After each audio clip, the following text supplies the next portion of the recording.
नमस्कार, आज हम लोग सिनेमा का बदलता स्वरूप देखेंगे। इसमें मुख्यतः 2 पॉइंट बहुत ही महत्वपूर्ण होते हैं। एक तो स्वतंत्रता पूर्व सिनेमा मतलब आज़ादी मिलने से पहले हमारा जो सिनेमा का क्या स्वरूप था और आज़ादी मिलने के बाद स्वतंत्रता के बाद का सिनेमा का क्या दृष्टिकोण था, क्या उसका स्वरूप रहा है। तो मुख्यतः इसी 2 पॉइंट को हम समझेंगे। तो चलिए वीडियो को शुरू करते हैं। तो हम सबसे पहले स्वतंत्रता पूर्व हिंदी सिनेमा को देखेंगे और समझेंगे कि स्वतंत्रता से पहले जो हिंदी सिनेमा था उसका क्या रूप था, उसका क्या स्वरूप था। तो अगर आपको अंत में वीडियो अच्छी लगे तो वीडियो को लाइक करते हुए अवश्य जाइएगा। तो हम पढ़ते हैं, सिनेमा अपने आप में ही एक नए यथार्थ का आरंभ है। भारतीय सिनेमा के आरंभ की बात करें तो इसकी शुरुआत मूक फिल्मों से हुई। 18 सितंबर 1895 को लूमियर बंधुओं ने एक ऐसी मशीन से दुनिया को परिचित कराया जो तस्वीरों को चलता हुआ दिखा सकती थी। मतलब 28 सितंबर 1895 को लूमियस बंधुओं एक व्यक्ति है जिसने ऐसी एक मशीन बनाई जिसमें चित्रों को चलता हुआ कैद किया जा सकता था, अर्थात वीडियो बनाने की मशीन उसने इन्वेंट करी। अपनी धुन के पक्के लूमियर बंधुओं ने जब इस जादू को 7 जून 1896 को पहली बार लोगों को दिखाया तो लोगों ने दांतों तले उंगली दबा ली। मतलब अब वीडियो उस समय के ज़माने में वीडियो बनाने की कोई मशीन आ रही है तो ये एक बहुत ही आश्चर्यजनक की बात थी। तो जब लोगों ने उस मशीन को देखा तो सबको बहुत हैरानी भी हुई थी। यह समय भारतीय जीवन के लिए हर दृष्टि से अभाव का समय था। रोटी, कपड़ा और मकान जैसे बुनियादी चीज़ें व्यक्ति से कोसों दूर थी। ऐसे में सिनेमा का आना किसी अजूबे जैसा ही था। मतलब स्वतंत्रता से पहले जो भारत के लोग थे उनके लिए मूलभूत रोटी, कपड़ा, मकान की व्यवस्था करना ही बहुत मुश्किल था। अर्थात उनका जो जीवन था वो बहुत ही दुखद था। तो उस दुखद की परिस्थिति में सिनेमा जैसी अगर कोई चीज़ आ रही है तो वो उनके लिए एक अजूबे से कम नहीं था। एक तथ्य के अनुसार मूक युग में कुल 1288 फिल्मों का निर्माण हुआ, जिसमें से सिर्फ 13 फिल्में ही राष्ट्रीय अभिलेखकार में उपलब्ध हैं।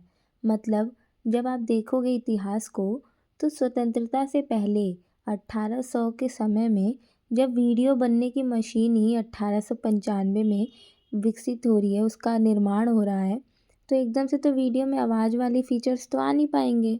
तो केवल उस वीडियो के माध्यम से मूक फिल्में बनने लग गई। मूक मतलब जिसमें आवाज़ नहीं आती थी, केवल लोग एक्टिंग करते थे, ऐसी फिल्मों का निर्माण हुआ।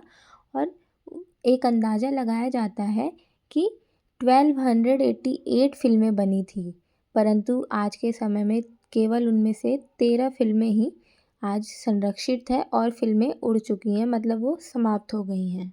इतिहास की दृष्टि से देखें तो स्पष्ट है कि भारत गुलामी की जंजीरों में इस कदर जकड़ा हुआ था कि किसी विद्रोह चीज़ की कल्पना भी उसके लिए घातक थी, क्योंकि यह वह समय था जब भारतीय जीवन पराधीनता की बेड़ियों में जकड़ा हुआ था, जब खेत खलियान और खून पसीना किसानों का था पर उसमें उगने वाले अनाज पर हक अंग्रेज़ों का हुआ करता था। साहित्य की दृष्टि से भी यह समय नवीन विचारधाराओं और तमाम नई साहित्यिक विधाओं के आरंभ का था। मतलब जब आप इतिहास पढ़ोगे तो स्वतंत्रता से पहले का जो समय था भारत में वो बहुत ही दुखद समय था।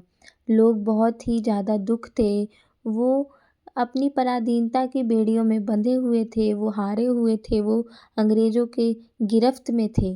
तो मतलब बहुत दुख था। अगर आप साहित्य की दृष्टि से देखें तो 1850 के बाद भारतेंदु युग के बाद धीरे धीरे लोग अप्रत्यक्ष रूप से साहित्य को एक नवीन रूप देने लग गए थे। साहित्य में भी नवीन नवीन विधा आ रही थी, पत्र लेखन, यात्रा वृत्तांत, ऐसे बहुत सारे साहित्य लेखन आ रहे थे जिसमें लोगों के दुख की बात हो रही थी। उस समय जो सामाजिक विसंगतियाँ थी वो अपने चरम पर थी। ऐसे में जो निर्देशक थे उनके सामने एक चुनौती थी कि वह किस प्रकार की फिल्मों का निर्माण करें, क्योंकि दर्शकों का मनोविज्ञान समझना एक चुनौतीपूर्ण काम था, क्योंकि दर्शक जो थे वो बहुत हताश निराश थे, क्योंकि पहले मुगलों ने उनको सताया, उसके बाद अंग्रेज आ गए। तो जो लोग थे उस समय के, जो भारतीय जनमानस था, वो बहुत ही दुखद था। तो उनके मनोविज्ञान को समझना बहुत कठिन होता था। तो इस समय एक चुनौती थी कि फ़िल्म कैसी बनाई जाए। तो इसलिए जब आप उस समय की फ़िल्मों को देखेंगे तो आज़ादी से पहले मुख्यतः जो फ़िल्म थी वो धार्मिक, ऐतिहासिक और सामाजिक या फिर पंचतंत्र जैसे विषयों पर आधारित फ़िल्म बनाया जाता था, क्योंकि इसमें सब कुछ आ जा रहा है, लोगों का दुख दर्द आ जा रहा है, उनकी संस्कृति आ रही है, सामाजिक परिदृश्य दिख रहा है। तो जब आप स्वतंत्रता से पहले की फ़िल्मों को देखेंगे तो उसके मूलभूत में कथानक धार्मिक, ऐतिहासिक, सामाजिक या पंचतंत्र की कहानियाँ हुआ करती थी। अब हम स्वतंत्रता मिलने के बाद के सिनेमा का स्वरूप देखेंगे, अर्थात आज़ादी के बाद का सिनेमा को देखेंगे।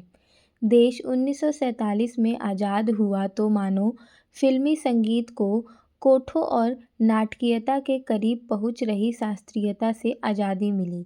मतलब जो संगीत थे, जो फिल्मी गाने थे, वो कोठों और नाटकीयता में ही बस रम गए थे, परंतु जैसे ही आज़ादी मिली तो उनको वो कोठों तक पहुंचने से पहले ही लोगों ने फ़िल्मों तक पहुंचाया। मतलब जो गाने कोठों में बस गाए जा रहे थे, वहीं पे सिमट के रह गए थे, उन सबको फ़िल्मों में गाया जाने लग गया। 2 फ़िल्म ने भारत में संगीत के व्याकरण को काफ़ी हद तक बदल दिया और संगीत को सुगम, सुलभ, सरल बना दिया। मतलब 2 फ़िल्में उस समय ऐसी आई थी जिसने संगीत को सुलभ, सुलभ और सरल बनाया था। मतलब संगीत केवल कोठों पे गाने वाली चीज़ नहीं है, संगीत के महत्व को बताया था इन 2 फ़िल्मों ने। और ये सब तभी हुआ जब आज़ादी मिली, लोग स्वतंत्र हुए, स्वतंत्र रूप से अपनी अभिव्यक्ति कर पा रहे थे, तभी ये सब मुमकिन भी था। 1949 में ही राज कपूर की बरसात फ़िल्म रिलीज़ हुई थी, जिसमें शंकर जयकिशन ने कमाल कर दिया था। मतलब उस बरसात मूवी में शंकर जयकिशन ने एक बहुत ही प्यारा गाना गाया था, जिसने संगीत के स्वरूप को बदल दिया था। उसी वर्ष एक दूसरी फ़िल्म भी आई जिसने संगीत को प्रभावित किया।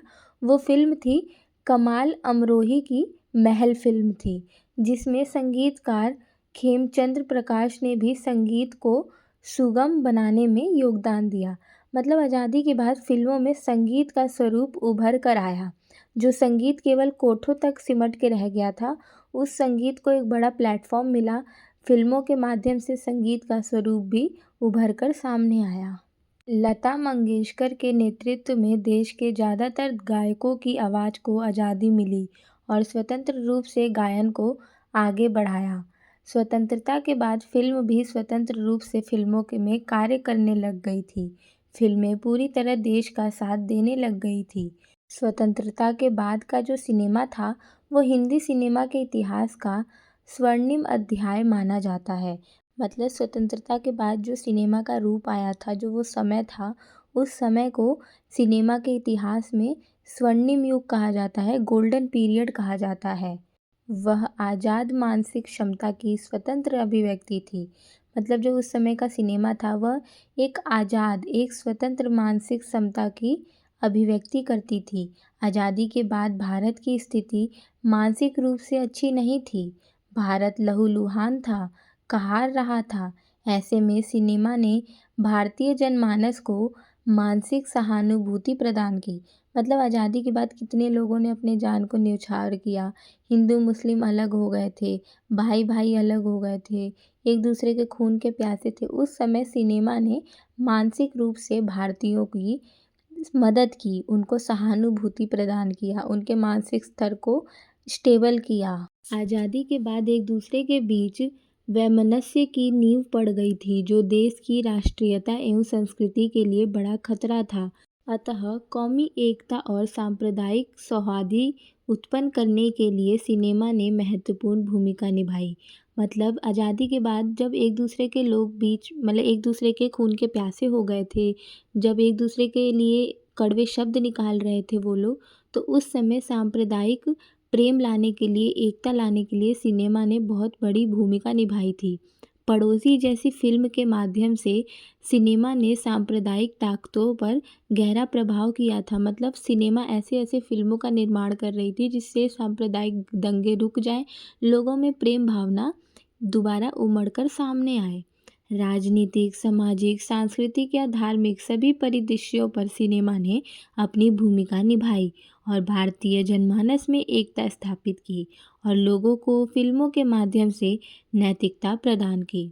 तो ये था हमारा सिनेमा का बदलता स्वरूप। आज़ादी के पहले कैसा था सिनेमा और आज़ादी के बाद कैसा सिनेमा है।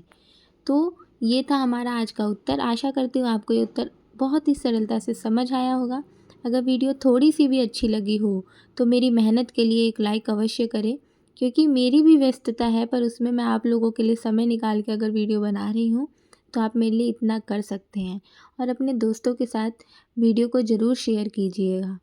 आशा करती हूँ आप मेरी बात को अवश्य मानेंगे। मिलते हैं अगली वीडियो के साथ। धन्यवाद।